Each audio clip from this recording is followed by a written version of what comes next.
Hi all. ఈరోజు చిక్కుడుకాయ టమాటా curry టేస్టీగా ఎలా చేయాలో చూద్దాం. ముందుగా చిక్కుడుకాయలను కట్ చేసుకుని వాటిని కడిగి 3 to 5 minutes బాయిల్ చేసుకోవాలి. తర్వాత ఒక జల్లి బుట్ట తీసుకొని అందులో వడకట్టుకొని తర్వాత ఒక ప్యాన్ పెట్టుకొని అది వేడయ్యాక ఒక 2 స్పూన్ల ఆయిల్ వేసుకొని పోపు దినుసులు వేసుకొని జీలకర్ర, ఆవాలు, కొంచెం శనగపప్పు వేసుకొని ఇవి కొంచెం ఫ్రై అయిన తర్వాత మనం కట్ చేసిన ఆనియన్ని కూడా వేసుకోవాలి.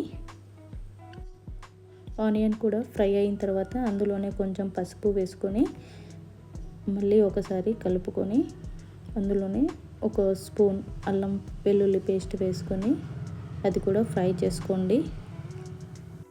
ముందుగానే కట్ చేసి పెట్టిన టమాటా ముక్కల్ని కూడా ఇందులోనే వేసుకోవాలి.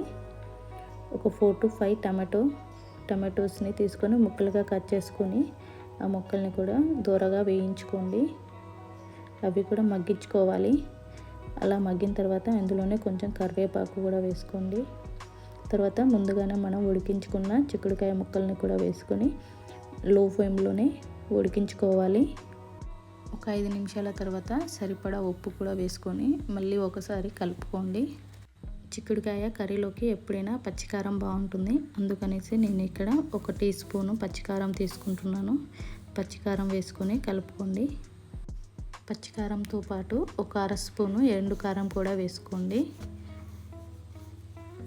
తర్వాత ధనియాల పొడి వేసుకొని కొన్ని వాటర్ వేసుకొని కలుపుకోండి. కలిపి ఒక 2 నిమిషాలు మూత పెట్టుకొని మగ్గించుకోండి. తర్వాత ఒకసారి కలుపుకొని అందులోనే 1/2 టీ స్పూన్ గరం మసాలా, కొంచెం జీలకర్ర మెంతుల పిండి వేసుకొని కలుపుకోండి. ఇందులో యాడ్ చేయాల్సిన ఇంగ్రీడియంట్ ఇంకొకటి ఉంది. అది ఏంటంటే కరివేపాకు పొడి వేసుకోండి. దానివల్ల కర్రీకి చాలా టేస్ట్ వస్తుంది. ఈ కరివేపాకు పొడి ఇడ్లీలోకి, దోశలోకి చేసుకుంటాం కదా, ఆ పొడిని ఇందులో వేసుకోండి. చాలా టేస్టీగా ఉంటుంది అది వేయడం వల్ల. ఫైనల్గా కొంచెం కొత్తిమీర, పుదీనా వేసుకొని కలుపుకోండి. అంతే, చిక్కుడుకాయ టమాటా కర్రీ రెడీ. చాలా టేస్టీగా ఉంది. మీరు కూడా ఒక్కసారైనా ట్రై చేయండి.